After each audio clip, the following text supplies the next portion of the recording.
तो दोस्तों कैसे हैं आप सब। आई होप कि आप सब बहुत बढ़िया हैं। और आज की वीडियो में हम बात करने वाले हैं क्लास 12th के चैप्टर नंबर 1 की। पाठ का नाम है आत्म परिचय एक गीत और इसके रचयिता हैं हरिवंश राय बच्चन जी। तो मित्रों हम सीधे चलते हैं क्वेश्चन आंसर पर और उन्हीं क्वेश्चन आंसर को हम एक्सप्लेन करेंगे। यदि आपने वीडियो को कंप्लीट देख लिया तो आप समझिए कि आपके जो क्वेश्चन आंसर हैं वो आपके दिमाग में एकदम सेट हो जाएंगे मित्रों। तो चलिए शुरू करते हैं। देखिए पहला क्वेश्चन आपको बुक में देखने के लिए मिलेगा कि कविता एक ओर जग जीवन का भार लिए घूमने की बात करती है तो दूसरी ओर कभी ना जग का ध्यान किया करता हूँ की बात करती है। तो इसमें जो विपरीतार्थ इसमें विपरीत लग रहा है कि एक और तो वो बात कर रहा है कि मैं जग का ध्यान करता हूँ, दूसरी ओर फिर कर रहा है कि जग का ध्यान नहीं करता हूँ। इसमें क्या आशय है कवि का, तो हमको ये बताना है। तो इसका सही उत्तर है मित्रों, देखिए क्या कि संसार के आम लोग मतलब होते हैं जो जनमानस है, नॉर्मल। संसार के आम लोगों की भांति कवि को भी अपनी जिम्मेदारियों का एहसास है तथा सुख दुख हानि लाभ को झेलते हुए वह भी अपनी जीवन यात्रा पूरी कर रहा है।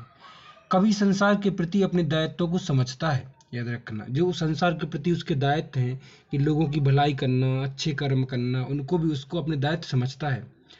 वह सांसारिक कष्टों को ध्यान में नहीं देता। तो इसीलिए जो सांसारिक जो कष्ट हैं उसके जीवन में, परेशानियां हैं, उस पर वह ध्यान नहीं देता है। इसलिए कहा गया है कि मैं कभी न जग का ध्यान किया है ना किया करता हूँ, बल्कि वह संसार की चिंताओं के प्रति सजग है। इसलिए वह कहता है कि एक और जग जीवन का भार लिए घूमने की बात करता है। क्यों? क्योंकि वह संसार की चिंताओं के प्रति सजग है। वह अपनी कविता के माध्यम से संसार को भारहीन और कष्ट मुक्त करना चाहता है। भारहीन मतलब भार कम हो जाए, संसार का कष्ट कम हो जाए। वह मार्ग में आने वाली चुनौतियों और रुकावटों की परवाह नहीं करता है, बल्कि अपनी कर्तव्य की पूर्ति करता है। याद रखना मित्रों, ठीक है। अब हम चलते हैं क्वेश्चन नंबर दूसरे पर। जैसे ही देखो वीडियो को कंप्लीट देखें और वीडियो को लाइक जरूर कर दें और चैनल सब्सक्राइब करें।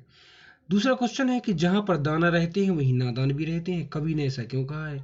तो ये कवि ने ऐसा इसलिए कहा है कि जहाँ अच्छी अच्छी चीज़ें होती हैं, भोग विलासिता की चीज़ें होती हैं, वहीं पर लोग भी ज़्यादा मर्डर आते हैं। ठीक है मित्रों, हम चलते हैं इसके क्वेश्चन पर, उसको समझते हैं। जहाँ पर दाना रहते हैं वहीं नादान भी होते हैं। पंक्ति के माध्यम से कवि यह कहना चाहता है कि जहाँ विलासिता और उपभोग के साधन होते हैं वहाँ लोग रहना पसंद करते हैं। मनुष्य सांसारिक मायाजाल में उलझकर जीवन भर भटकता रहता है और वह अपने मोक्ष प्राप्ति के लक्ष्य को भूल जाता है। मतलब जो जिस कर्म के लिए वह इस दुनिया में आया है मनुष्य, उसको तो वो भूल ही जाता है। अच्छे कर्म करना है ना, एक दूसरे की भलाई के लिए सोचना, और मतलब जिस कर्म के लिए आता है, मोक्ष प्राप्ति के लिए जो काम करना चाहिए वो तो वो करता नहीं है, बल्कि जीवन में क्या हो जाता है, सांसारिक मोह माया में वो भटक जाता है।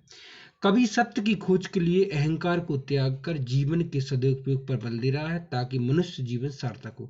अब कवि क्या कर रहा है? सत्य की खोज के लिए अहंकार को त्याग करके सदउपयोग पर बल दे रहा है। सदउपयोग मतलब जितना भी उससे हो सके वो अच्छे कर्म करे। याद रखना, ताकि जो मनुष्य जीवन है वो कैसा हो सके, सार्थक, है ना।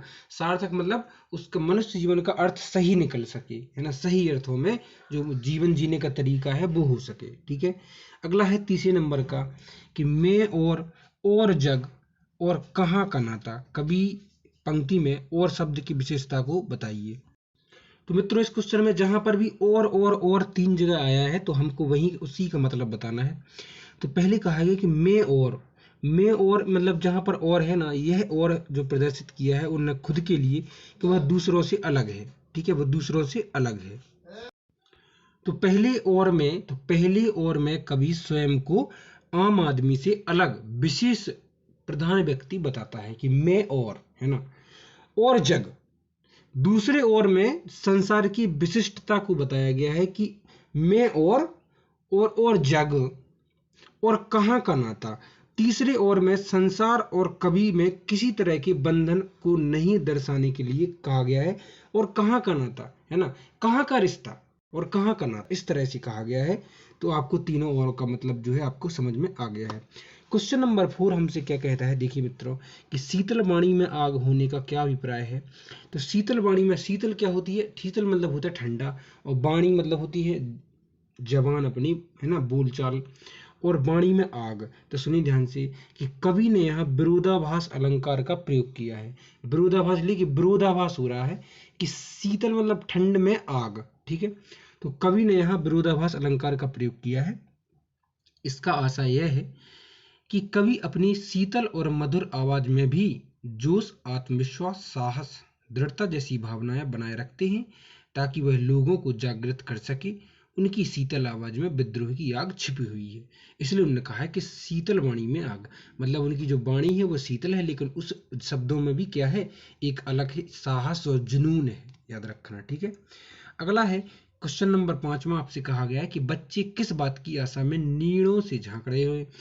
तो यहाँ जो है पक्षियों के बच्चों की बात की गई है कि बच्चे जो हैं अपनी माँ के इंतजार में उनको इंतजार कर रहे हैं। तो सुनिए कि पक्षियों के बच्चे दिन भर अपनी माँ की प्रतीक्षा में इस आशा से नीड़ों से झांकते रहते हैं कि शाम को लौटते समय वे उनके लिए भोजन लेकर आएंगी और उन्हें ममता का मधुर स्पर्श प्रदान करेंगी। ठीक है मित्रों, अब हम चलते हैं क्वेश्चन नंबर 6 पर। तो क्वेश्चन नंबर 6 है कि दिन जल्दी जल्दी ढलता है आवृत्ति से कविता की किस विशेषता का पता चलता है। तो दिन जल्दी जल्दी ढलता है की आवृत्ति से, आवृत्ति मतलब होती है फ्रीक्वेंसी, मतलब कि बार बार जो रिपीट होता है, ठीक है। तो दिन जल्दी जल्दी ढलता है की आवृत्ति से यह प्रतीत होता है कि प्रेम में डूबे और लक्ष्य की तरफ बढ़ने वाले मनुष्य को समय बीतने का पता नहीं चलता। गंतव्य का स्मरण पथिक के कदमों में स्फूर्ति भर देता है। गंतव्य मतलब जहां हमको पहुंचना है, ठीक है, गंतव्य वो स्थान। गंतव्य का स्मरण, जहां जाने की जगह की याद जो है हमारी कदमों में ताजगी भर देती है।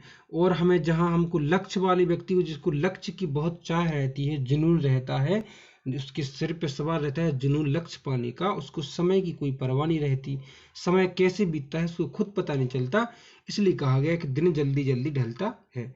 इस प्रकार मित्रों यह है आपके जो प्रश्न उत्तर हुए वो फिनिश हुए। अब हम आते हैं दूसरे चैप्टर को लेके, तब तक के लिए गुड बाय, और वीडियो को लाइक और चैनल सब्सक्राइब जरूर कर दें।